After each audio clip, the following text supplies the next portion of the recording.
Welcome to the intersection of technology, cybersecurity, and society. Welcome to ITSPmagazine Podcast Radio. Join us on our journey into the past, the present, and the future as we explore the relationship between technology and humanity. Together, we are going to find out what it means to live in a society where everything is connected, and the only constant is change. Knowledge is power, now more than ever.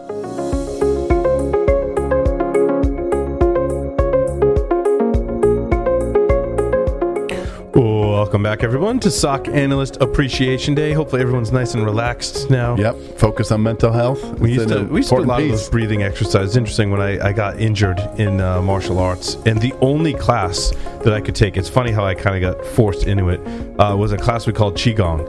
It was all breathing and meditation exercises, and I came to really appreciate it because I couldn't do anything else because my ankle was busted. So I started there, and then I went to Tai Chi because then I was mobile enough to do that, and then I worked my way back into the martial arts classes. So, well, I find it interesting, breathing, meditation.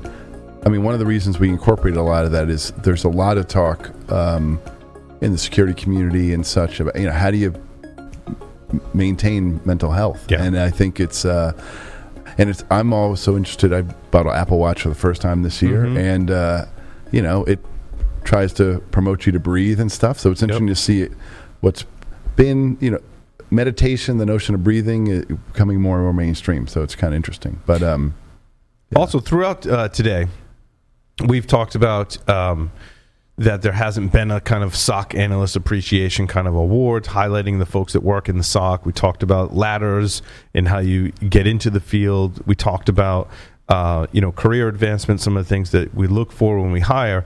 Now I think it's nice that we're going to transition into a day in the life of the SOC analyst. Absolutely. It's one of the topics I hear people most yearning for, of how can I hear what other people are living day in and day out in the SOC?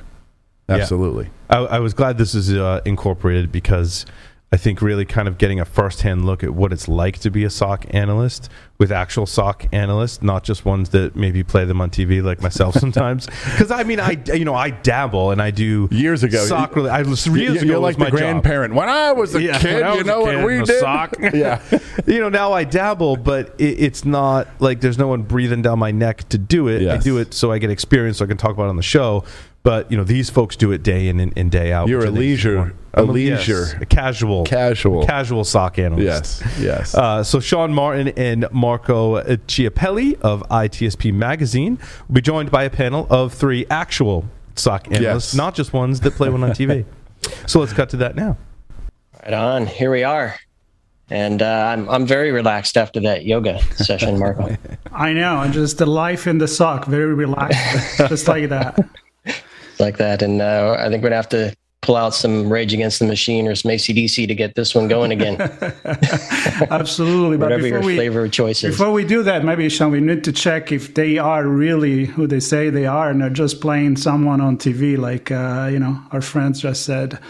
So we're going to do a round of introduction with them. But before we do that, Sean, a little introduction for why we're here and what we're going to talk about today, I guess. Yeah. I'm thrilled to be part of this with you, Marco. ITSPmagazine.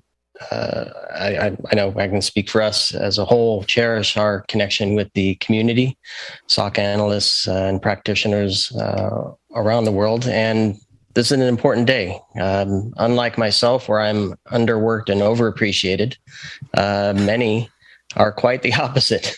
Just trying to stay above water and get things done and bring home a paycheck. And it's a tough job. It's a tough job. It is. And we did 3 podcasts to introduce this event. And we kind of look at the importance of the mental health. Then we talk about the importance of technology innovation and how that affect the life into the SOC. Like, it's a lot of blinking lights, but are they really helping the mental health of the people that work in there and their performance? And when we talk about performance, it's not just about clicking. It's about feeling good about what they do. And that's why the 3rd podcast that we did was about the business. Is the business appreciating? Is the business incorporating the value that security brings to the table? So with that in mind, today we're going to dig a lot deeper with, again, people that do work in the SOC and they work with the SOC in this case too. So I say we get it started, man. Yeah, let's do it. And I'm thrilled to introduce, and I'm going to let them say a few words about what they're up to individually. But Kathy Wang, CISO, Very Good Security, Bennett Hendrix III, SOC Analyst at CyberClan, and Amina Aggarwal, Security Analyst at Workday. Thank you all for being part of this. It's a pleasure to have you on and for you to take the time to open up and share your experiences hands-on in the SOC. So thank you all. Thank you for having us, Sean. And Kathy, I'm going to lead off with you. Maybe just quick few words about your role and your view of the importance of the SOC analyst, and then we'll make a round. Yeah, I mean, I've been in security for a very long time, 20 plus years now. But my very first security job was as a SOC analyst, right? So that's how I'm connected to this. You cannot really underscore the importance of security operations work because we have seen so much data out there already that shows that the longer it takes a company to respond to a security incident or potentially a security breach, the more the risk of revenue loss, right? So that data is already out there. So from a business perspective, even, it's very, very important to have a SOC that is operating correctly and working to reduce the risk footprint. Love it. And I'm going to go to Amina next. Thanks, Sean. Thanks, Marco. It's really nice to see you all and excited to talk about a day in the life of SOC here.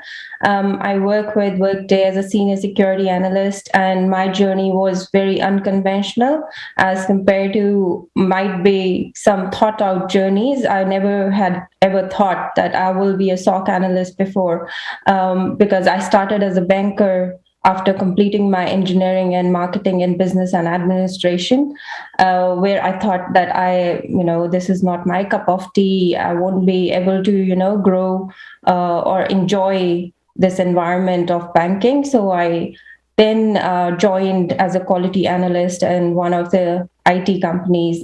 And from there, I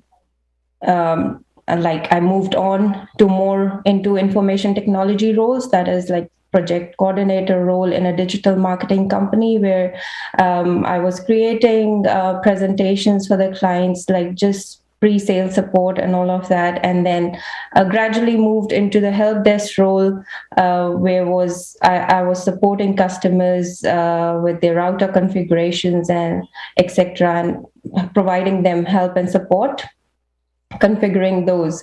So at that point in time, I was looking at my career path and I was thinking where do I fit well, why I am moving so fast and hopping on different roles, taking on different responsibilities. And I thought maybe I enjoy a fast-paced environment, which is challenging, which is different. Every day is different for me. I maybe one day if I enjoy doing malware analysis, the other day I enjoy doing incident response. So I thought security role is the best fit for me, and that is where I started digging into more of security jobs and security roles, and that's how I got into a position as a security analyst. And from that I grew into a more hands-on subject matter expert into security operations. So this is all about my journey. And my interests are right now, since pandemic, I'm enjoying to create some robots with my daughter at home. So just using some home-based material, circuits, etc. And really enjoying being a security analyst and learning from my team. Yeah. Love it. And a shout out to WeSys for connecting you to us for this, and our good friend Lynn Dome over there. And another organization, we value the work they do, formerly known as ICMCP, now Cyversity, made the connection to us to Bennett Hendrix. Bennett, thanks for joining. A few words about what you're up to. Of course. Thanks for having me. Side note, I'm actually the Texas chapter president, so it kind of just worked out well because, I have a good professional relationship with Larry and whatnot. However, so how you doing? My name is Bennett Hendrix III. I am a SOC analyst at CyberClan, as mentioned. Before joining CyberClan, I was a cybersecurity analyst at PricewaterhouseCoopers. For those who may know the accounting firm, they had a devoted environment for cybersecurity specifically. So I graduated college in 2018, and after graduating in December, I moved to San Antonio, Texas in January to start my career. Before joining PricewaterhouseCoopers, I also was an information security intern at another Fortune 200 company. So there I was able to also obtain my Security Plus certification. So I'll say all this to say I've been in the field for about a good 3 years with experience aside from the educational aspect of it.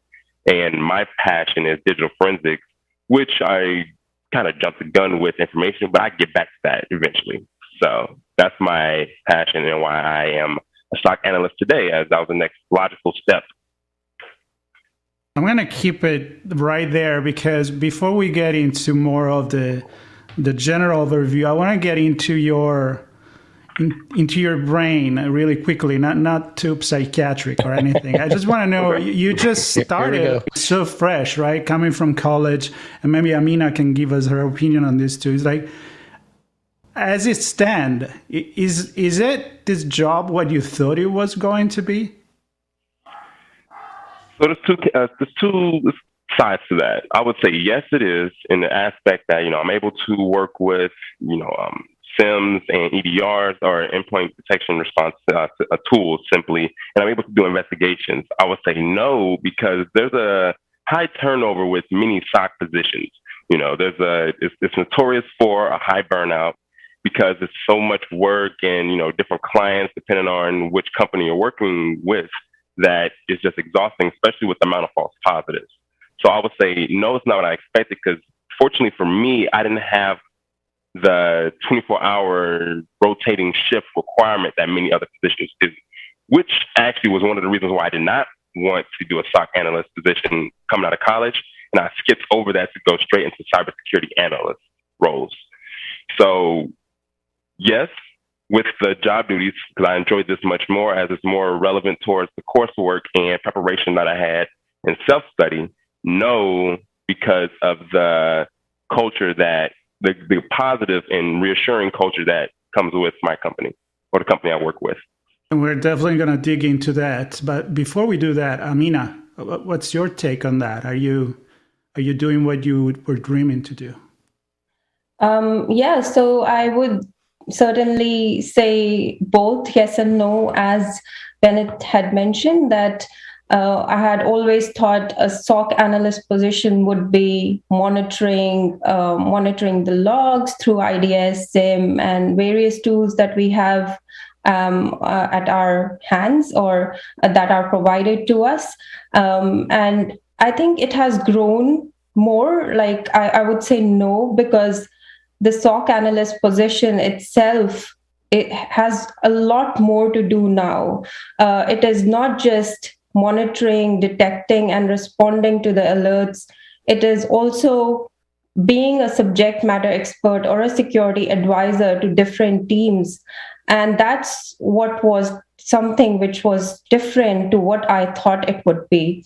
And just adding to what Bennett had mentioned in regards to burnout and having to do lots of alerts, I think that's the day-to-day tasks. And once we are into a position which is a SOC analyst position, we are always flooded with these type of alerts, which is a sort of a BAU work. But then how do we manage this stress? How do we make sure that the workload that we are given is balanced, comes up to the team, comes up to the, how do we actually take it and give it back? So I would say yes and no, absolutely, because I think it has changed for better, and I'm really enjoying what I'm doing right now. Always yes and no, Sean. Oh, it's always yes and no. and Kathy, I want to get your perspective on this as well, because little known fact, maybe I built a SIM a couple decades ago, and it was one of the first SIMs in the market. Before that, it was just, how do you collect a bunch of log data? And it was never enough data, never the right data. Now there's just a ton of data. And I really feel for the analysts in the SOC trying to make sense of all this and make quick decisions to reduce the MTTX time. So my question to you is, how has this changed since your role as an analyst to now as a CISO, presumably looking over that program in relation to the rest of the work you have going as a CISO? Yeah, that's a really, really good question. And I'd like to maybe take one step back before that and address some of the comments that Bennett and Amina have both mentioned. So right now, we have a shortage of security professionals, right? There's less people out there than demand for the job.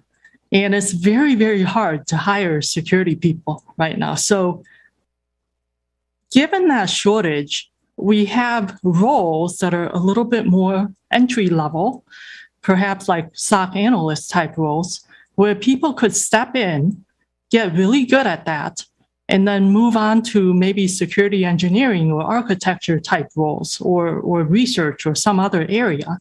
And I think a lot of people do strive to do that. So here's what my recommendation is for that. Whenever you're, on call, if you're on call rotation, you should be thinking about how you can script and automate your way out of getting more on call, right? So whatever it is that you can build capabilities wise to allow for better scaling and automation in that security operations capability, that's what's going to help you build the skill set to move more into a security engineering and architecture type of role. So we have a lot of people who want to break into security, but we also have a lot of demand for hiring senior security engineers. So I see this as a good way for people to kind of really take that path. And back to what you were asking me, Sean, data fatigue is very, very real, right? We just have so much signal coming in from all these sources, especially if you're a cloud native company that also relies on other third-party SaaS infrastructure. You have so much data coming in, sometimes data from sources that your company or your org doesn't even manage or control, right? So how do you correlate all of that? And how do you respond to potential incidents that are related to any of those technologies or tech stack? So what you do is you build more automation, right? So our SIM technologies have steadily evolved over the years from 20 years ago when I started looking at this to what it is today to become more of an extended automation, orchestration kind of, capability. So we're no longer just writing alerts and rules and then responding manually to that. The more cutting edge organizations are actually automating the alerting and even remediation process that's needed to handle the particular incident. And that's where everybody needs to go. And we have more and more tooling coming out in that market segment, but it's still pretty nascent. But let's keep it there in the role of technology. As I mentioned at the beginning, we did had a podcast just about that. And one of the points was how technology can help to train much faster, maybe the people that come fresh into the SOC. But also the big question was how much of that is maybe helping to perform better from a business perspective and from your role, but how much is it actually helping to make the day-to-day life in the SOC easier, or does it make things more complicated? So, I mean, I would love your perspective on this. Yeah, thanks for that question, Marco. As I was thinking about technology and how it has evolved from when I started as a SOC analyst to now, I can see that evolution. I can see that innovation happening, and I'm saying that because when we had technologies like SIM, now we have technologies like security orchestration and automation tools that are evolving those SIM tools to do better and make our jobs easier. So I think as a SOC analyst, we quickly adapt to new technologies. And why do we do that? Because we have so many tools to work on, and it becomes easier to adapt to these new technologies. And then I think there is no technology that is too complex to work on.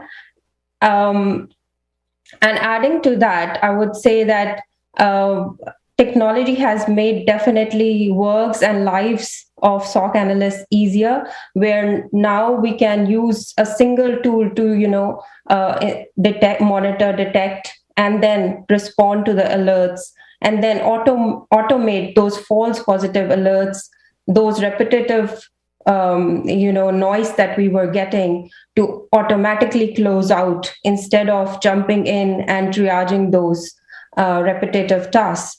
So, I think that is how it has evolved, and it's in a better way that it has evolved. Thanks for that, Amina. And Bennett, I want to take this to you and maybe twist it just a little bit, and still in the mindset of innovation, but less focus on the technology, more about a mindset of maybe how to do things differently and perhaps better with collaboration with others in the team. So not just the technology, but how do you change your processes to work differently? Do you collaborate, have team meetings, whatever it is? How do you use the technology to your advantage, but innovate beyond that to get more done and stay healthy at the same time? Right. So I think it all depends on, one, how the analysts work themselves. Some people prefer to just dive in. We have a couple of people on our team who just dive straight into all the data and just drill through it, while someone else who may not be as comfortable with it, or maybe more, just a great in the grand scheme of things, may also try to nitpick what is important or what's not important. So that's where the team aspect comes into play, because one person's weakness may be another person's strong suit. So with the SOAR tools that they were referring to earlier, somebody who may not have experience with it would go into those SIM tools and do the exact same duties or the exact same procedures that those SOAR tools just automated. So now you're just wasting time. And, they may not know that until they reach out to someone else who knew, like, hey, you scanned this IP on this OSINT tool. It's not even malicious. It's benign easily. So, you can save time this way, and then take other teammates to help upbring. And of course, once you get more experience with all the tools and just with the process, and you will determine which best way there it is which best process would it take. So for example, there may be an instance where an incident pop up where you may not know, which way to go about it. So as a novice analyst, you may look at every aspect, think of every angle that a threat actor may try to take, which can help, but then it also means you waste time on certain things, which still helps only because you now know what to look for when you continue to look. I don't want to go over into it, just, giving different examples, but I've seen this because I'm actually kind of one of those people who like to think above and beyond. I have 5 theories, and when one doesn't work, I go to the next one. And then when one doesn't work, okay, I tailor it to it, the next artifact that I see that would either support or reject my hypothesis. So And this seems fairly fluid is not the right word, but sometimes you need to spend the time to dig in. Sometimes you don't have the time. You just need to move quickly, which to me makes it difficult to understand what is success. Is success taking the time and diving in, or is success moving through all the incidents quickly? And I don't know, maybe Kathy, you're shaking your head. Any thoughts on that? How do you know when an analyst is doing a good job, wasting time, doesn't have the skills they need yet? Maybe they need some more training. It seems very complicated to me. Yeah, I mean, there's a lot of ways to measure success that I've seen work well in my career. One way, because of the business need of security operations, is to take a look at maybe SLAs for how long it takes to handle and complete a whole incident response process. That includes like the investigation, the closing out, the understanding of what went wrong and what could go better next time. How long does that whole process take? And then over time, if you start developing more scalable or more automated processes and capabilities, you should see that SLA go down, right? That's how you measure some of that success. Another factor, as a hiring manager, I can say there is a high turnover in security field right now. And so how do you retain talent and how do you keep good people, right? I think sometimes you want to make sure people don't burn out and leave, but you also want to provide them opportunities for career growth. And so if you look at it that way, what is your turnover rate? Every quarter, maybe once a year, you take a look at that, but also providing them opportunities like, okay, if there's a research capability or the ability to go speak at conferences or other events because of some really cool research you did, because of a gap that you've identified while doing the work around IR or log analysis or looking at, vulnerability management, those are all pillars of SecOps, right? So when you're doing that, it's a great opportunity to say, hey, this could work better for us if we could do it this way. And then that way, the person then has sort of a pathway to develop new research, new capabilities, speak on that, have career progression. So that's another way to measure success.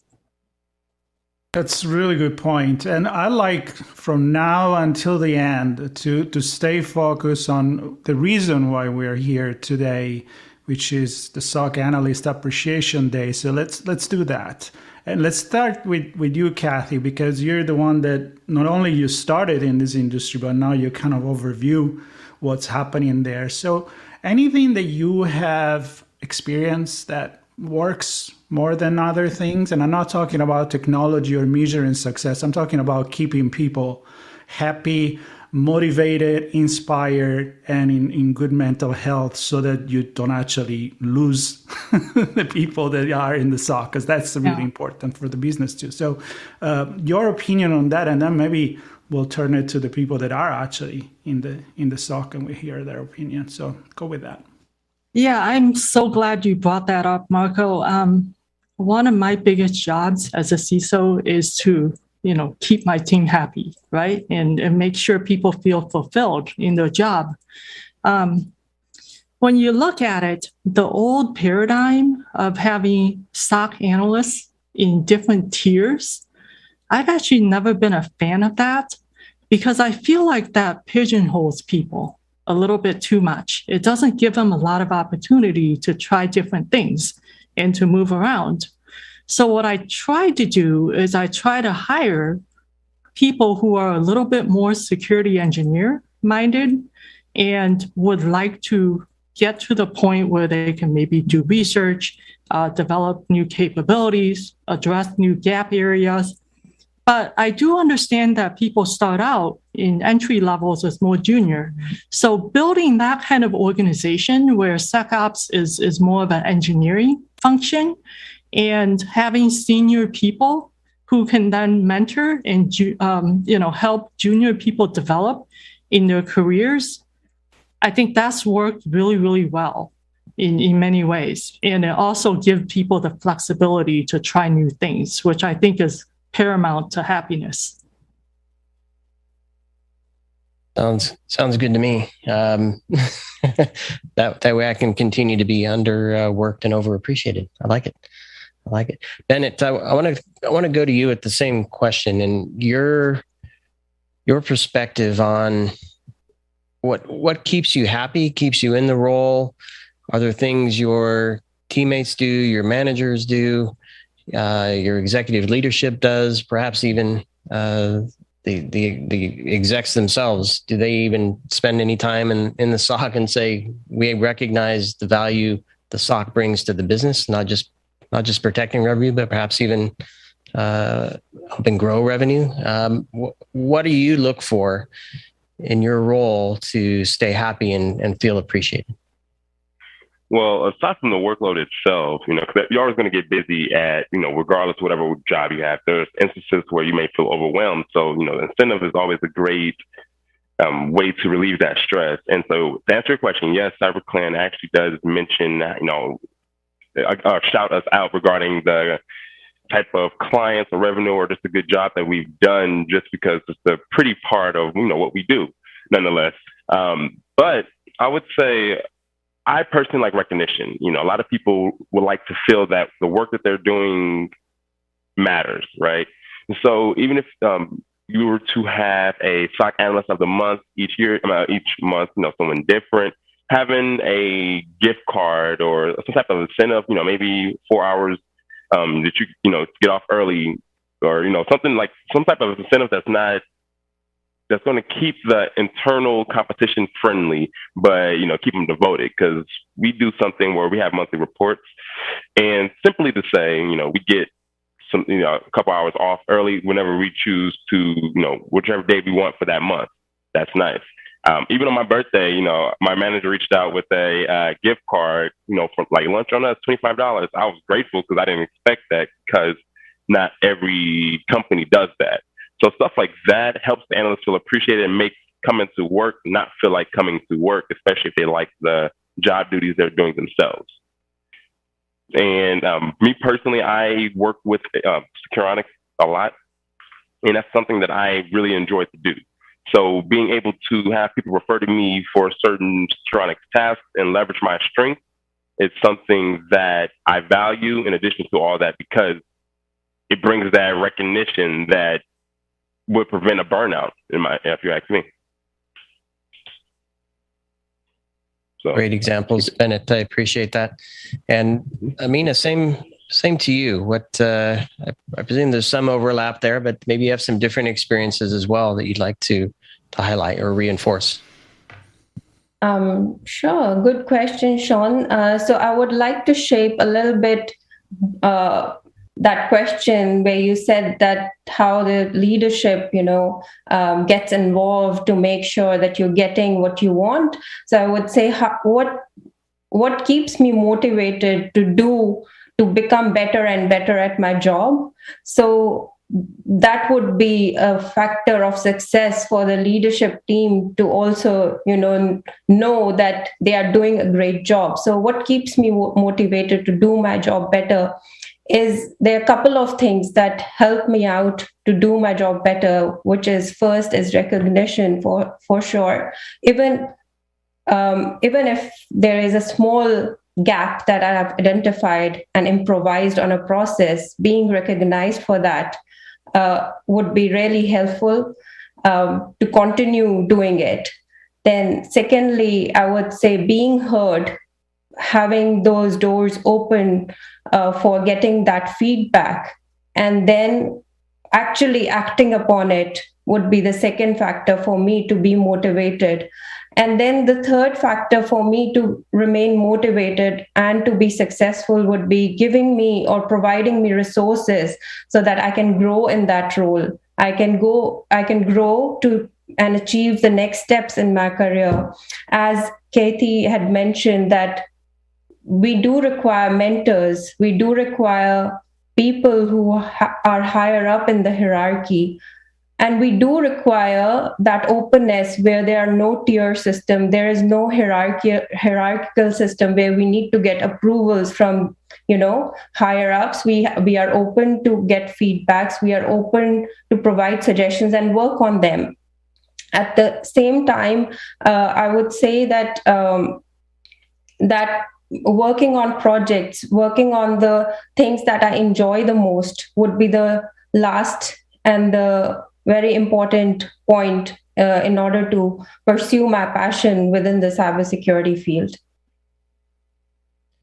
Nice one. And Kathy, I want a quick thought from you on this, because Amina touched on something that I feel is important. I've heard many times over the years, and that's giving the analysts some space to be creative on their own. Amina touched on finding a way to do something differently with or without technology, but that presumably took away from some other task that's MBO'd, let's say, right? So how important is it to give space to the analyst to do something that may not be directly related to a task that's on their MBOs? Maybe this is on the MBOs as well, that could perhaps revolutionize or change a process in the SOC. Yeah, so I think the first thing to consider is that at many companies, I've heard about things like no meeting Fridays. So when you have that, for example, that give people an opportunity not to have their day fill up with meetings, but rather they can get a bit more done, right? And that might be a good time to also do additional research or figure out what else can be done to address the current gaps in the environment. So that's one method. Another one is I mentioned earlier, whenever you're on call, focus on automating yourself out of that, right? So what can we build now that will auto-remediate alerts that pop up in the future so that we don't have to go on call and deal with it manually? That will help us scale, and that will also give us much better capabilities. And that's part of research and engineering type work as well, which will give people progression opportunities. So that's another idea. The third thing that I've done in the past is do rotations. So if I have a security research team and I also have a SecOps team, then researchers should be researching applied research, right? Not the theoretical stuff we're not a university, so we don't want to just do theoretical research, but we want that research to be applicable, right? But it's hard to do applied research if you don't know what the problems are at hand today. And so I've done rotation programs before where security researchers will try out SecOps for some time, maybe a quarter, right? And then security operations people will also get to rotate and try doing some new research that's based on the gaps that they've seen already. So this type of program is very successful as well in keeping people interested and engaged. Yeah, I feel like we really did a good script to prepare for this because Kathy, you really always led me the way, and I'm just being ironic as we didn't script anything. But I want to take this last 5 minutes circa that we have to look very quickly into the future and what the future could be, especially not much for technology, which we know is going to keep evolving, but how much of the future involve humanity in this very technical job. So, Amina, your last word and about this topic, kind of like a hope for the future. And then Bennett, please. Sure. Thanks, Marco, for the question. I absolutely love this question when I think of a SOC analyst evolving as compared to technology that we say is evolving. So how do we want a SOC analyst to be innovative and evolving in future? I absolutely think that we can evolve as a subject matter expert. I want to see SOC analyst today and in the modern SOC to be a security advisor, to be the one who could advise on different tools, or probably one or the other expertise on a certain tool and share it with different teams, or maybe a very specialized position wherein they provide specialized guidance to the other teams, which makes it easier for the other teams to get their work done from the security operations center, because there are so many teams that we work or collaborate with within the security operations domain, which could be like detection engineering, which could be like threat hunting, which could be like incident response, and so on and so forth. So I think I see a security operations analyst to be involving as a security advisor, wherein we can provide input, our specialist guidance on a certain tool or a specific domain within the security field.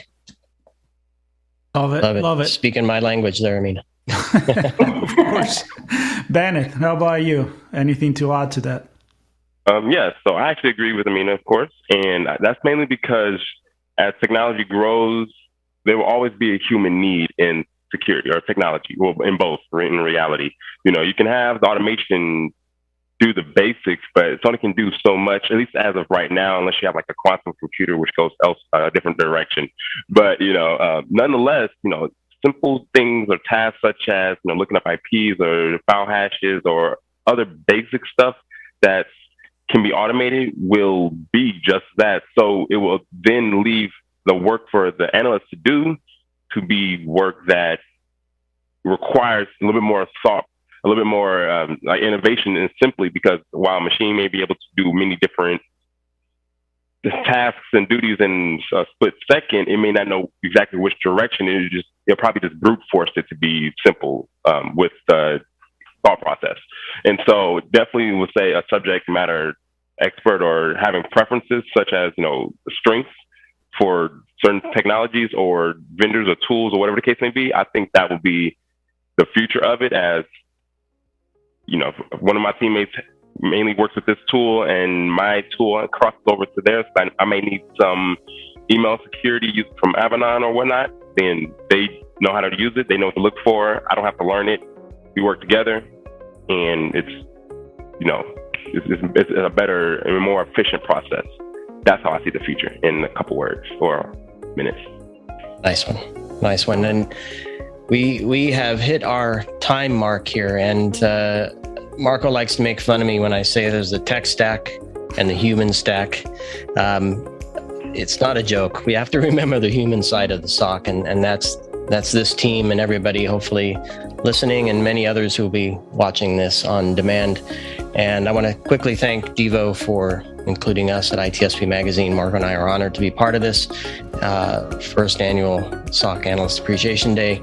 And I really want to thank Amina, Bennett, and Kathy for taking the time to share their story, their day in the life as a SOC analyst and a CISO. So thanks everybody for watching today. I believe back to the show for some more SOC Analyst Appreciation Day goodness. Yeah, and let's make this every day, not just today. We hope you enjoyed this conversation.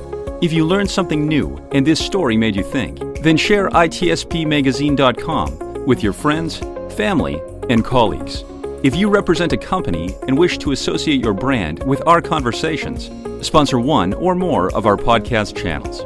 We hope you will come back for more stories and follow us on our journey. You can always find us at the intersection of technology, cybersecurity, and society.